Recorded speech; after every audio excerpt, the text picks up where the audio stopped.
को ट्रॉफी कबूल है।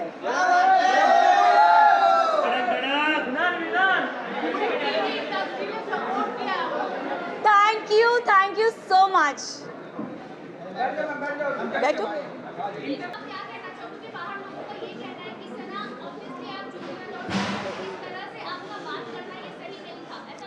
सी ये मैं भी बोलती हूँ कि अगर कोई बड़ा हो तो छोटा उससे कभी बदतमीज़ी से बात ना करे, बट अगर बड़े को ही तमीज़ नहीं हो बात करने की, लहजा नहीं हो उनका सही, तो आप आई एम सॉरी बट अगर कोई आपसे एकदम स्नूटी वे में बात करे ना तो इट्स नॉट राइट, मुझे ऐसा लगता है। एंड आई थिंक रणवीर जी से मैंने हमेशा रणवीर जी करके बोला है। मैंने अपना आपा अगर खोया है क्योंकि उन्होंने हमेशा मुझसे डिसरिस्पेक्टफुली बात की है। अगर आप मुझे और कृतिका को कंपेयर करोगे, उन्होंने हमेशा कृतिका को एक सॉफ्टर वे में बोला है और हमेशा when I have ever spoken to him उन्होंने हमेशा मुझे ऐसे हाँ क्या। So I think it's always a give and take. अब रिश्ते की तो मतलब I don't know, for me it's like ECG में एक स्ट्रेट लाइन होती है, तो आई थिंक मेरा और उनका रिश्ता सिर्फ ऐसे स्ट्रेट है।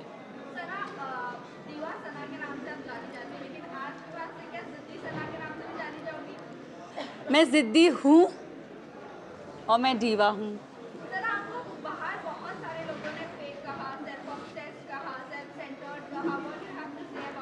मैं इतना ही बोलूँगी दैट मुझ में आई थिंक सब में वो चाह होती है सेल्फ लव की, बस इतना डिफरेंस है कि कोई लोग बोल नहीं पाते और मैंने सिर्फ उस चीज़ को बोला है। I do love my self and इसमें कोई बुराई नहीं है।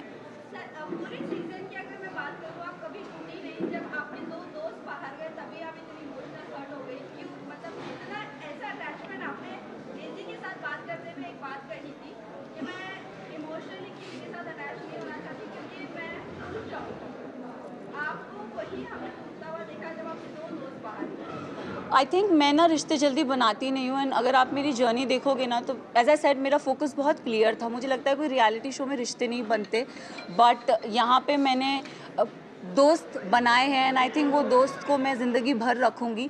रही बात विशाल और लवकेश और शिवानी की जाने की, तो आई थिंक 2 नहीं मैं बोलूँगी 3 दोस्त जब गए थे तब मेरा दिल टूटा था। अगर आप देखोगे गेम के एंड पड़ाव पे ना पूरा घर मेरे अगेंस्ट हो गया था। They don't like me, I don't know for what reason, but they never liked me and I think जब मेरे दोस्त जा रहे थे तो कई हद तक मुझे अकेलापन लग रहा था कि यार ये जा रहे हैं यार, शिट। बट जाते जाते विशाल ने मुझे बहुत अच्छी बात कही थी कि मकबूल में इतना दम है कि अगर पूरा घर एक तरफ हो जाए वो लड़की फिर भी अकेली खड़ी रहेगी, and I think I live up to that. Yes. अब एक एपिसोड में मुनव्वर आए थे और मुनव्वर ने मुझसे पूछा था कि सना टॉप 3 में तुम किसको देखती हो, तो मैं अगर जर्नी इवैल्यूएट करूँ तो मैंने रणवीर जी का नाम लिया था, मैंने नेज़ी का नाम लिया था और थर्ड मैंने अपना नाम लिया था। और मैंने कहा था कि नेज़ी को मैं चाहती हूँ वो एज अ विनर बने क्योंकि वो लड़का दिल से बहुत साफ़ है, बहुत नेक है, उसने कभी किसी की बुराई कभी किसी का बुरा नहीं चाहा। एंड रही बात मेरा और नेज़ी का एक रिलेशनशिप, मेरे लिए वो बंदा बहुत स्पेशल है। सो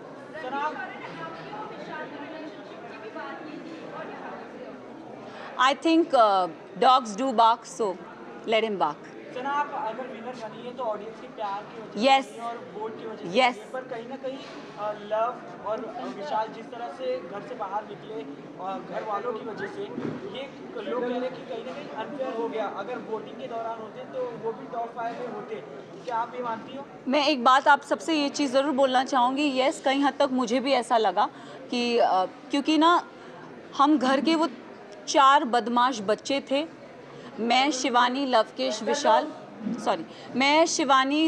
विशाल, हम 4 वो बदमाश बच्चे बाकी घर वालों के लिए थे कि ये थोड़े एक अपनी चौकड़ी बोलते थे कि ये लोग नोबडी लाइक्ड अस। सो और अगर देखा जाए तो दोनों ग्रुप्स में घर बट गया था। एक तरफ 7 जन थे तो एक तरफ 4 जन थे, एक तरफ 6 जन थे तो दूसरी तरफ 4 जन थे, तो पल्ला उधर बहुत भारी था। एंड आई थिंक उस रीज़न से मेरे जो 2 दोस्त थे वो बाहर निकले। टॉप 5 में होना कौन डिजर्विंग नहीं था? मेरे लिए साई केतन और Kritika Malik was not deserving. Specific reason अगर आप साई की जर्नी की बात करो तो साई पूरा सीज़न कुछ कर ही नहीं पाया है। अगर उसने बोला है कि लवकेश, उसने पूरे सीज़न यही बोलता आया है कि मकबूल डिज़र्व नहीं करती। आई don't know why he fail that, but उसका ओपिनियन इट्स ओके। बट मेरे ओपिनियन में साई मुझे लगता था कि स्टार्टिंग से वो कुछ कर नहीं रहा था, सेकेंड हाफ में उसने रणवीर जी और अरमान जी की पूछ पकड़ के वो गेम में आगे बढ़ता गया। सो साई केतन मेरे लिए डिज़र्विंग नहीं थे। कृतिका की बात करूँगी तो अगेन आई विल से कि कृतिका भी गेम में मुझे दिखी नहीं, वो अरमान के पीछे पीछे ही थी एंड आई थिंक वो उनके लिए काम कर गया and she never got nominate, मतलब नॉमिनेशन में वो कभी आई भी नहीं एंड जहाँ जहाँ उनके पति थे वहाँ वहाँ वो थी, तो आई थिंक सेफ प्ले कर गई।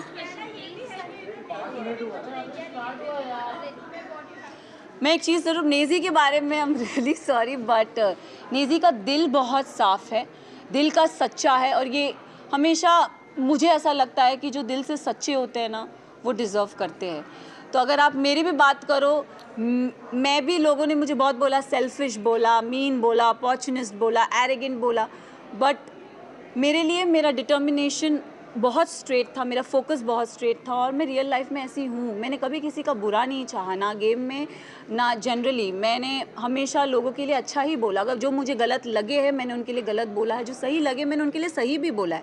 हालांकि मैं साई केतन को कभी पसंद नहीं करती, बट अगर वो अपनी ड्यूटीज़ उसने बराबर की है तो I have appreciated him also, though I don't like him but I have appreciated him also. So I think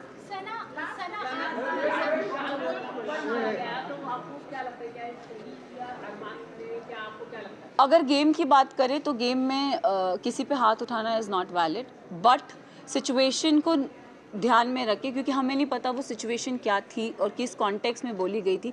हमें एक क्लिप वीकेंड के बारे में पायल आई और कुछ बोल के गई, तो हम we started judging on that perspective. But मैं एक चीज़ ये ज़रूर बोलना चाहूँगी, हम औरत में ना एक इंस्टिंक्ट होता है, किसी के टच से हमको समझ में आता है उसकी नीयत में खोट है कि नहीं है।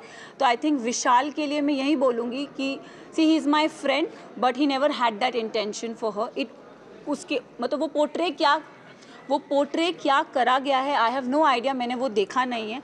बट मुझे, जैसे मैं भी एक लड़की हूँ, अगर मेरे लिए भी कोई ये शब्द बोले जाएंगे कि कुछ ऐसा बोला जाएगा तो मुझे भी बुरा लगेगा। कई हद तक मैंने अपने फ्रेंड को बोला भी था, मैंने कहा मैं एक लड़की हूँ, I could relate to this Vishal, it is not right. But जब चीज़ें स्लोली क्लियर होती गई तब आई थिंक एक होता है ना कि जैसे मैंने बोला, एक औरत को इंस्टिंक्ट होता है, किसी की टच से पता चलता है कि वो गलत है या वो सही है। एंड आई थिंक विशाल ने डे 1 से कृतिका को एक चीज़ बोली कि भाभी आप बहुत क्यूट हो, भाभी आप बहुत सुंदर दिखती हो। उसने डे 1 से बहुत वोकली उस चीज़ को बोला भी है, ऐसा नहीं है कि उसने नहीं बोला है।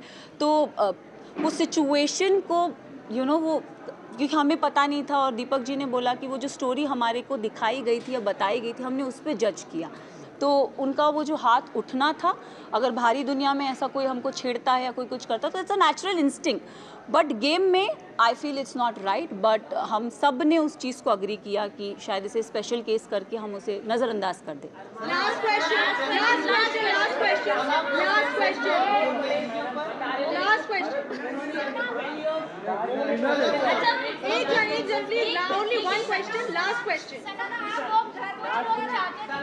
आप जीते हैं, बट कुछ लोग चाहते हैं कि आप नहीं जीते। कुछ लोग ये भी कह रहे हैं कि अंधों के बीच में काना राजा हो गया, क्या कहना चाहिए? वेल आई थिंक उन सबको मुंह में चुप्पी मिल गई होगी, क्योंकि जो काना था वो तो ट्रॉफी लेके निकल ही गया।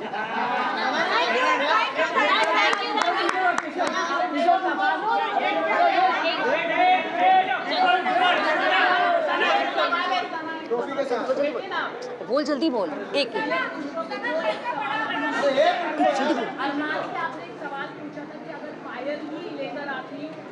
तो वो सवाल काफी वायरल हुआ, उस पर आप क्या कहना चाहेंगे? और अरमान के ऊपर एक रेप किया। See I don't know his personal life, show से पहले मैं उसे कभी नहीं जानती थी, ना मैंने उन्हें कभी देखा है। एक और चीज़, उन्होंने मेरे बारे में, मुझे मीडिया राउंड में पता चला था कि उन्होंने बोला था कि ये अपना डूबता करियर बचाने आई है। तो मैं इस चीज़ पे ज़रूर एक चीज़ बोलना चाहूँगी कि डूबता करियर का तो मुझे पता नहीं, लेकिन हाँ मैं यहाँ से अपना करियर ज़रूर बना के जा रही हूँ। तो उनके लिए मैं उन्हें ये जवाब देना चाहूँगी कि सर, अगर आपका करियर बनाया था तो आप इस शो में आए क्यों? फर्स्ट ऑफ ऑल आप भी तो अपना करियर बनाने आए हैं ना।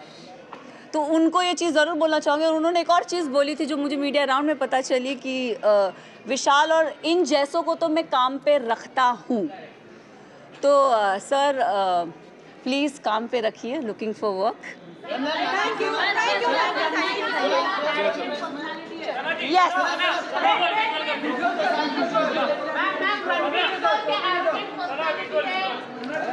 एरोगेंट का तो पता नहीं, बट उनका बिहेवियर बहुत ही स्नूटी और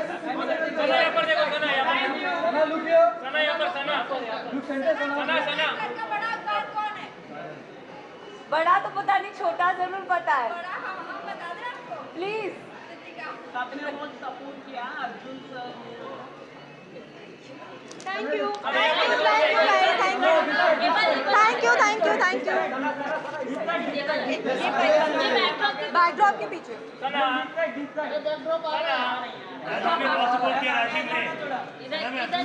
thank you thank you. TV की लड़की हूँ तो टीवी इंडस्ट्री की सपोर्ट दूध का करियर बचाने आई हूँ।